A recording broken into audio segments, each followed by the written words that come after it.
자, HLB 좀 살펴볼까요? 어제 그 기업 설명회가 있었죠. 기업 설명회가 있었는데도 잘 못 올라갔어요. 너무 실망하지 마요. 일단 HLB 제약 먼저 하겠까요? HLB 제약이 전환가액을 15,045원으로 상향 조정했습니다. 전환가액 상향 조정하는 경우는 그건 보긴 해도 좀 드문 경우거든요. 보통 주식이 많이 떨어지게 되면 전환가액을 하향 조정하죠. 그죠? 얘는 상향 조정해버렸어요. 자, 잠깐 기술적으로 보게 되면 HLB 제약의 흐름이 제일 좋아요. 깔끔하게 우상향률을 잘 유지해주고 있고, 유지를 해주고 있죠. 이렇게 잘 유지해주고 있고, 거래량이 늘어나기 시작하면서 추세가 우상향일 때 우리는 이거를 수급이 좋아진다고 그래요. 수급이 굉장히 좋아진 거예요. 특히 이제 저 같은 경우는 보조지표를 많이 쓰질 않거든요. 멤버한테 항상 알려드리는데, 제가 쓰는 보조지표는 이 친구 하나예요. 정확하게 MACD 오실레이터 이 하나만 써요. MACD 오실레이터가 이렇게 줄고 있다는 얘기는 힘의 균형이거든요. 매수와 매도의 힘의 균형을 보여주는데 MACD 오실레이터가 줄고 있다는 건 매도세가 약해진다는 거고, 이렇게 양봉이 뜨기 시작하면 이때부터 뛰나가거든요. 그런데 MACD 오실레이터도 엄연히 후행성이에요. 그러니까 후행적인 성격을 갖고 있기 때문에 선행지표가 아니에요. 주식에서 선행지표는 거래량밖에 없어요. 거래량은 선행지표가 돼요. 그런데 이 친구는 엄연히 후행지표라 하더라도 고점이 자꾸 이렇게 낮아지고 있죠. 지금 오실레이터 이 파란색이 뭔 얘기냐면 매수세에 비해서 매도세가 약해졌다는 얘기인 거예요. 즉 매수세가 세지지는 않지만 매도세가 약해졌다는 얘기인 거죠. 이 MACD 오실레이터는 제가 한번 멤버방에서 자세히 강의해드린 적이 있어요. 그러니까 일단은 MACD 오실레이터도 100점 만점, 추세도 우상향. 이 친구가 대장주가 될 거라고 그랬죠. 앞으로 20개선만 깨지 않으면 돼요. 특히 주봉에서 보게 되면 오늘이 금요일인데 전혀 5주선을 훼손하지 않고 있죠. 이 5주선이라는 건 생각보다 굉장히 중요해서 깨게 되면 추세가 깨져요. 단 한 번도 안 깨고 있죠. 그만큼 중기적인 추세도 상당히 좋다. 이렇게 생각하고 보시면 되고, 일봉에서 보게 돼도 박스권을 완벽히 탈출해주고 있었기 때문에 더 좋아요. 오히려 밀려서 20에서 넘으면 더 사야 될 판이야 지금. 그죠? 굉장히 좋은 흐름을 가져가고 있습니다. 단지 HLB L생은 아직도 박스권에 갇혀 있어요. 그죠? HLB는 박스권 중간에 있어요. 당연히 박스권을 돌파해주면 굉장히 강해질 테고, 또 상단 맞고 떨어지면 또 하단이 오겠죠. 그냥 지금 박스권 횡보를 하는구나, 요 정도로만 생각하시면 돼요. 일단 기본적으로 리보세라닙에 대한 변화가 하나도 없기 때문에 이 친구는 흐름이 그냥 깔끔하고 좋다 이렇게 생각하시는 거고, 금방 알려드린 대로 MACD 오실레이터가 많이 줄고 있죠. 그죠? 그렇기 때문에 이 친구도 역시나 매수와 매도 힘의 균형에 있어서 매도세보다는 매수세가 좋은 거고, 그러다 보니까 저점이 높아져 있고 월봉에서 5개월선 즉 추세를 유지해주고 있죠. 이거를 잘 명심하고 보시면 되고, 아직도 추세 이탈을 하지 않았다 이렇게 보시면 됩니다. 이건 L생도 마찬가지인 거예요.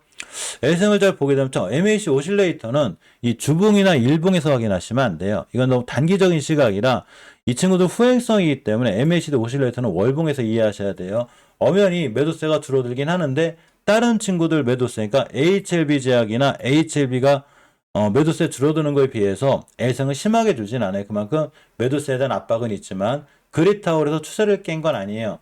엄연히 추세 유지가 잘 돼 있고, 주봉에서도 5선 위에 있죠 지금. 그렇기 때문에 추세가 이쁘게 유지가 된다. 일봉에서는 박스권에 갇혀 있어요. 이 친구도 박스권이구나. 제 개인적인 생각으로는 누군가는 박스권에서 이 주식들을 잘 모아가고 있지 않나, 그런 생각을 좀 가져봅니다. HLB가 좋아지게 되면 L생, LJ, LT, HLB 글로 같이 좋아지고, LT나 HLB 글로벌도 원체 월봉에서 바닥권이라 별로 오갈 데가 없어요. 그냥 잘 모아나가시면 돼요. 단지 이제 HLB 바이오텍스들이 빨리 뛰느냐 못 뛰느냐의 문제인데 3,950원만 깨지 않으면 좋은 흐름과 추세를 가져갈 수 있습니다.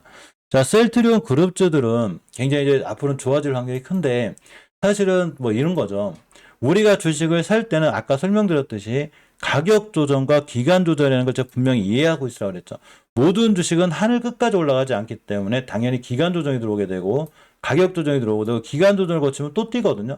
그런데 두 번째 맞고 떨어졌을 때 이 친구가 세게 밀어져요. 다시 기간 조정이 또 들어오겠죠. 그래서 기간 조정 끝에서 살 줄 알아야 되는 거죠. 자, 이 원리를 가지고 보면 셀트리온은 한번 급등했다 떨어졌고 급등했다 떨어졌고 기간 조정하고 있죠 지금. 그런데 이 정도의 기간 조정이면 꽤 됐고, 이 친구를 농사 매매하실 분은 제가 여기부터는 잘 모아나가시라고 했죠. 그냥 잘 모아나가시면 돼요. 그랬다가 나중에 28만원, 34만원 가면 여기서 파시면 돼요. 지금 16만원, 17만원 때 못 사고 있다가 나중에 셀트리온이 또 34만원 가니까 야 이제 셀트리온 사야 된대. 누가 그러는데 이제 셀트리온이 너무 좋대. 원래 모든 좋은 뉴스는 최고점에 나오는 거예요. 우리가 접할 정도의 모든 좋은 뉴스면 이 주식이 절대 저점에 있지 않아요. 다 고점에 있죠. 그런데 그러한 좋은 뉴스는 그러한 소문은 월봉 바닥에서 나와요. 소문에 사서 뉴스에 팔으라고 그러죠. 앞으로 셀트리온이 좋아질 거야. 앞으로 셀트리온 영업이 엄청 좋아진대. 그런 소문이 났어. 근데 주가가 바닥 여기 사시면 돼요. 근데 실제로 좋아졌어요. 너무 좋대요 지금. 여기서 파시면 되는 거예요. 그러니까 너무나 쉬운 건 그냥 바닥에 사시면 돼요. 바닥에 사놓고 아무것도 하지 말고 가만히 있고 특히나 우하향할 때 주식 건들지 마요. 우하향할 때 월봉에서 우하향할 때는 주식을 건드리는 게 아니고 MACD 오실레이터가 우하향할 땐 이렇게 매도세가 세져요. 너무나 쉽죠. 그러니까 여기선 손대면 안 되는 거예요. 여기서 28만 원이 물렸는데 22만 원이 괜찮습니다. 20만 원이 괜찮다는 건 위험한 거죠. 주식은 가격을 보는 게 아니라 추세를 보는 거라고 그랬죠. 우리가 가격에 대한 착각을 많이 하게 되는데 화폐 가치라는 건 추세가 어디 있는 따라 틀려요. 매집 있고 상승이 있고 하락이 있고 매집이 있는데 여기가 1,000원이고 여기가 5,000원이고 여기가 10,000원이고 다시 여기가 5,000원이고 여기가 1,000원이겠죠. 그러면 이때 5,000원하고 이때 5,000원은 하늘과 땅 차이라는 얘기인 거예요. 이때 5,000원은 추세가 우상향일 때 5,000원이기 때문에 가치가 좋죠. 이때 5,000원은 추세가 우하향이기 때문에 가치가 없는 거예요. 자, 쉽게 예를 들면 셀트리온이 여기서 이때 가격이 29만 원인데 이때는 우상향이었기 때문에 그냥 쫙 올라갔죠. 그렇지만 이때 똑같은 29만 원이라 할지라도 이때는 우하향 중이었기 때문에 그냥 뚝 떨어졌죠. 16만 원까지. 내가 주식을 살 때는 왼쪽 산에 사셔야 되는 거예요.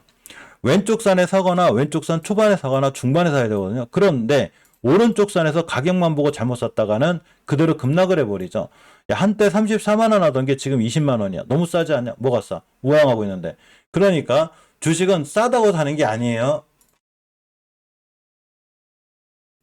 주식은 가격을 보고 싸다고 사는 게 아니라 충분한 기간 조정이 거친 이후에 누군가의 매집이 들어와 있고 MACD 오실레이터가 들어가서 매도세가 약해졌을 때 내가 비로소 이 친구를 지금부터 잘 모아나가야 되겠다 이렇게 하시는 게 가장 정상적인 방법입니다.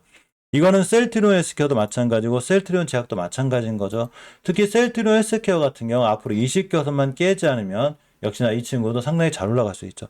즉 우리나라 그 제약 쪽 코스닥 제약에서 시총의 5위 안에 들어가 있는 HLB나 셀트리온 그룹들이 잘 살아나야지만이 우리나라 제약 섹터가 살아나게 되고 이미 2차 전지 많이 올라갔기 때문에 2차 양극재 특히 그러나 음극재나 전액 분리막은 안 올라갔기 때문에 이 친구들 잘 보셔야 되고 전기차가 살아나기 시작하고 제약주가 살아나고 반도체까지 다 살아나야지만이 이렇게 살아나야지만이 우리나라 코스닥 시장이 비로소 천피를 찍을 수 있다 이렇게 생각하시면 돼요. 이해하셨죠? 지금 2차전지가 무너지는 바람에 지수가 깨졌기 때문에 우리나라 지수는 저번에 제가 얘기한 대로 모든 종목이나 지수나 똑같아요. 20교선을 이탈을 하게 돼버리면 그냥 추세가 깨져요. 그러니까 미증시가 좋아도 우리나라 주식이 떨어지는 가장 큰 이유는 아무 이유 없어요. 뭐 금리가 어떻고 뭐가 어떻고 제가 아직 PPI 얘기도 해드렸지만 상관없어요. 20교선을 깼기 때문에 그냥 오늘도 금일이 안 좋다. 오늘 812p까지 떨어지겠구나. 이렇게 생각하시면 돼요. 이해하셨죠? 즉 오늘 금요일인데도 조정을 받을 수 있다. 이렇게 생각하시고 근간에 많이 살펴보던 이제 제약바의 특징들인데 잠깐만 보고 갈게요. 이 친구는 신라젠이에요. 신라젠은 어떤 경우가 있어도 5주선을 깨면 안 돼요. 깼죠. 그런데 다행인 건 박스권 하단에 있기 때문에 요즘 근간에 바닥바닥 그리고 있죠. 지금 여기만 안 깨면 돼요. 즉 수급일선인 60일선만 깨지 않으면 한번 뛴 이력이 있기 때문에 다시 한번 또 뛸 수 있다. 이렇게 보시면 되고 깨면 사지 마요. 대체 재무가 튼튼한 친구들 아니니까 위험성이 있고 피플바이오가 박스권 하단에서 급등을 잘하는데 마찬가지로 이런 자리들만 깨면 또 뛸 수 있으니까 역시나 중요한 매수 타이밍이 되겠죠. NC트론은 원체 HLB 그렇다고 치네요. 매집봉 잘 들어와 있죠. 휴은스는 월봉 바닥권이라고 그랬죠. 별로 오갈 데가 없어요. 바닥권이니까 그냥 잘 모아나가시면 될 것 같아요. 삼진제약도 마찬가지고 이수앱지수도 지금 바닥권이죠. 그죠? 물론 여기까지 다시 올 수 있긴 하지만 역시 주가는 굉장히 싸다. 즉 제약바이오주가 살아날 때도 뭐가 제일 나한테 큰 수익을 줄 거냐면 결국은 월봉 바닥에서 싼 종목을 사놨다가 나중에 모든 사람들이 드디어 제약바이오주가 좋대. 특히 이제 HLB나 셀트리온이 살아나기 시작하면 우리나라 제약바이오 섹터가 다 살아날 확률이 굉장히 큰데 나중에 다 살아나서 이제 와서 막 좀 날아다니고 있는데 이제 와서 바이오주 사래. 아니죠. 사려면 지금 사야죠. 미리미리 준비하고 지금 사놓습니다. 바닥권에 있을 때. 그래야지만이 나중에 모든 사람들이 제약주가 좋다고 할 때 나는 그냥 내가 바닥에 싸게 사는 물량을 넘기면 되는 거예요. 너무 쉬운 원리를 갖고 있기 때문에 우리는 내가 주식을 어디서 사야 되고 내가 주식을 왜 바닥에서 사야 되는지를 알으셔야 되는데 단지 바닥권에서 사게 되게 되면 뭐가 문제냐면 굉장히 좀 심심해져요. 주식이 재미가 없어. 남들은 뭐 지금 급등하는 거 사가지고 막 하루에 5% 먹고 10% 먹는다는데 나는 저 바닥주 사가지고 지금 뛰지는 않고 꼼짝도 안 하고 그런데 결국 3개월에서 6개월만 지나면 누가 승리자가 되냐? 믿고 참고 기다리고 아무것도 안 한 사람들은 거의 50%, 100%를 먹게 되고 매일 5% 먹고 10% 먹고 20%, 30% 먹고 이렇게 왔다 갔다 하시는 분들은 뭘 벌긴 벌었는데 나중에 내가 뭘 벌었나 몰라요. 그러니까 뭘 하지 말라는 건 아니에요. 저도 단기 단타를 해요. 근데 그런 돈은 작은 돈 갖고 그냥 어느 정도 이렇게 그 전업 투자하듯이 하고 내가 비로소 투자라는 관점, 어떤 종목을 투자해서 들어갈 때는 투자라는 관점에서 들어가야 되는데 우리가 투자를 할 때는 굉장히 중요한 거는 바닥에서 사셔야 된다는 거죠. 알려드렸죠. 2차전지 관련주들이 좋아요. 제가 봐도 좋긴 하지만 앞으로 캐파도 커질 거긴 하지만 어떤 에코프로가 됐든 뭐가 됐든 어떤 것들 간에 더 갔으면 좋겠어. 많이 떴으면 좋겠는데 그래도 월봉에서 높은 종목을 사지 말라는 거예요. 이미 뛴 종목은 나한테 의미가 없어요. 이미 뛰기 전에 굳이 이미 뛰나가는 걸 꼭 사야 되나? 이미 뛰기 전에 바닥권에 있는 애들 아직 뛰지 않았거나 앞으로 뛸 만한 애들을 미리 사서 아무것도 하지 말고 가만히 숨어 있으면 돼요. 그러면 저절로 알아서 그 친구들이 주가가 좋아지게도 뛰게 되거든요. 그러면 나는 싸게 샀으니 너무 비쌀 때 너 해. 이거 좋대 너 해. 이렇게 하시는 거예요. 왜 그러냐면 이게 지금 많은 개인분들이 항상 가장 주식에서 실패를 하거나 가장 실수를 하는 게 뭐냐면 모든 좋은 뉴스가 월봉 고점에서 너무 많이 나오니까 막 LG화학이 100만 원 가고 막 삼성전자가 막 9만 원, 10만 원만 가면 갑자기 막 11만 원 간다 하고 200만 원 간다 하고 너무 많은 좋은 뉴스가 다 거기서 나오거든요. 근데 시간이 지나고 나면 다 거기에 사신 분들이 개인분들밖에 없어요. 저는 그게 너무 안타깝다는 거예요. 물론 제 생각이 틀려서 그 당시에도 뭐 삼성전자가 11만 원도 가고 15만 원도 가고 이시면 갈 수 있었어. 그렇지만 가든 안 가든 간에 나는 안 사면 되잖아. 걔 말고도 바닥에 내리 많거든요. 그러니까 너무 욕심 부리지 말라는 거예요. 모든 사람들이 좋다고 하는 종목을 한 번쯤 생각해 봐요. 아, 저기 사람이 너무 많아. 위험할 것 같아. 그럼 나는 사람이 없는 종목 사야지. 이게 정상인 거예요. 거래량을 해석할 때도 물론 거래량이 없는 것보다 있는 게 좋겠지만 거래량이 터지는 것도 월봉 바닥에서 터진 애들을 잘 보고 있어야지 월봉 고점에서 대량거래 터지는 건 엄청 위험한 거예요. 이거는 가장 거래량의 기본적인 원리이기 때문에 이러한 부분을 꼭 명심해서 주식을 하시는 게 아마 그 멤버님들이나 시청자분들 계좌를 불리는 데는 혹시 유리하고 좋지 않나 싶습니다. 자, 멤버님들 이따 만나야죠. 우리 8시 30분에 만나요. 지금 한 얘기, 특히 MACD 오실레이터 같은 얘기를 좀 많이 해드리고, 새로 가입하신 멤버들이 굉장히 많으세요. 제가 굉장히 많고, 이제 또 너무 많아져가지고 걱정일 정도인데, 어쨌거나 이 멤버십을 누르시면 이 시황 정리 해놓은 거 있어요. 이거는 지금 막 뛰고 올라가고 날아가는 종목들은 다 여기 있었어요. 포스코 슬렌도 여기 있었고, 오토시스 여기 있었고, 다 2배 뛰기 전에 다 알려드렸었고, 다 노란 썸네일에 있어요. 이거 보시면 한 150개 돼요. 종목 선택은 본인이 하시는 거예요. 제가 종목 추천은 안 해요. 커뮤니티 게시판에 알림 설정 꼭 해놓으셔야 돼요. 그래야지만 중간중간에 중요한 정보가 있거나 이야기가 있으면 알려드립니다. 이렇게 장초반 잠깐만 썸네일이 뜰 거예요. 바로 뜨면은 8시 30분에 멤버들하고 저거 만나서 오늘 이제 금요일장이니까 어떤 종목을 어떻게 대응해야 되고 작은 돈으로도 단기하려면 어떻게 해야 되는지 이런 얘기를 좀 해보려고 합니다. 벌써 금요일이에요. 그죠? 시간이 정말 빨라요. 정말 빠릅니다. 자, 오늘 제가 월봉 바닥주 얘기하다 보니까 약간 조금 톤이 좀 커졌는데, 좀 오해하지 마시고, 그만큼 저는 개인분들이 높은 자리에서 안 물렸으면 좋겠어. 막 이렇게 너무 많은 분들이 막 좋다고 하는 종목들, 월봉에서 너무 좋다고 하는 종목들을 반드시 피해가고, 더 날아가더라도 그냥 아까워하지 말고, 바닥에서 좋은 종목들, 앞으로 뛸만한 종목들을 차분히 잘 모아나가는 게 굉장히 좋지 않나, 이런 생각을 좀 가져봅니다. 자, 멤버 있다가 뵙고, 자, 성공 투자, 좋은 투자 하세요. 고맙습니다.